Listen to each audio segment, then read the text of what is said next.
Best இடிஎஃப்ஐ எப்படி choose பண்ணுறது? எந்த மாதிரியான இடிஎஃப் இன்வெஸ்ட்மெண்ட்டுக்கு சூட்டபிளாக இருக்கும்?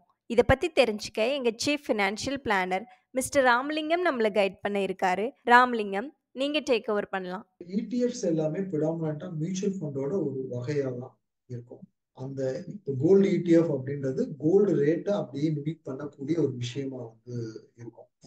இப்போ இடிஎஃப் நீங்க சொல்றீங்கன்னா அது அந்த ஸ்கீமோட யூனிட்டை தான் எக்ஸ்சேஞ்ச் ரேட் ஃபண்டா மாத்தி உங்களுக்கு கொடுத்துருக்காங்க.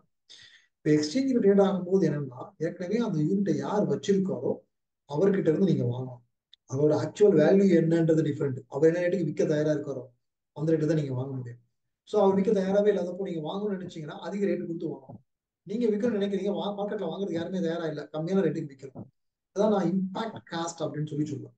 இந்த இம்பாக்ட் காஸ்ட் நீங்க நார்மல் கோல்டு ஃபண்ட்ல பண்ணீங்கன்னா இருக்காது, நார்மல் டைவர்சிஃபைடு ஈக்விட்டி ஃபண்ட்ல பண்ணீங்கன்னா இருக்காது. ஏன்னா நார்மல் ஃபண்ட்ல நம்ம என்ன பண்றோம், அப்ளை பண்ணும்போது இன்னொரு இன்வெஸ்டர் கிட்ட இருந்து நம்ம வாங்கல, நம்ம டேரக்டா மியூச்சுவல் ஃபண்ட்ல அப்ளை பண்றோம். மியூச்சுவல் ஃபண்ட் நமக்கு யூனிட்ஸ் புதுசா கிரியேட் பண்ணி கொடுக்குறாங்க. நம்ம கிட்ட இருக்கிற யூனிட்ஸை நாளைக்கு நம்ம கிட்ட இருந்து வாங்கிக்கிட்டு அவங்க ஃபண்ட்ஸ் கொடுத்துட்றாங்க.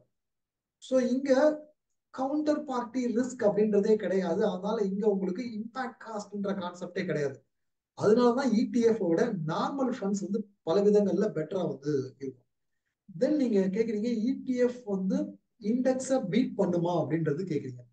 கோல்டு இடிஎஃப் தவிர இருக்கக்கூடிய மற்ற இடிஎஃப்லாம் ப்ரிடாமினண்டா இண்டெக்ஸ் இடிஎஃப் தான் இருக்கும். ஒரு இண்டெக்ஸை மிமிக் பண்ற இடிஎஃப் தான் இருக்கும். அப்படி இருக்கும்போது அது இண்டெக்ஸை பீட் பண்ணவே பண்ணாது. ஆல்ரெடி எக்ஸ்பென்ஸ் ரேஷியோ இருக்கு. நீங்க வேற இடிஎஃப் டிமேட் அக்கௌண்ட்ல வாங்கும்போது புரோக்கிங் சார்ஜஸ் பே பண்ணீங்க, டிமேட் சார்ஜஸ் பே பண்ணீங்க, இதெல்லாம் வச்சு பாத்தீங்க அப்படின்னா இண்டெக்ஸை விட கம்மியான ரிட்டர்ன் தான் உங்களுக்கு கிடைக்கும். இண்டெக்ஸை பீட் பண்ண ரிட்டர்ன் கிடைக்காது. நீங்க ஆக்டிவ்லி மேனேஜ் ஃபண்டுக்கு போனீங்கன்னா உங்களுக்கு இண்டெக்ஸோட அதிகமான ரிட்டர்ன்ஸ் கிடைக்கிறதுக்கு வாய்ப்பு இருக்கு. உங்களுக்கு இந்த டாபிக்லயோ ஆர் வேற ஏதாவது இன்வெஸ்ட்மெண்ட் ரிலேட்டட் டாபிக்ஸ்லயோ டவுட்ஸ் இருந்தா எங்க ஃபினான்ஷியல் எக்ஸ்பர்ட்ஸ் கூட டைரக்ட் அப்பாயின்மெண்ட் புக் பண்ணிக்கலாம். அப்பாயின்மெண்ட்கான லிங்க் டெஸ்கிரிப்ஷன்ல இருக்கு, செக் பண்ணிக்கோங்க.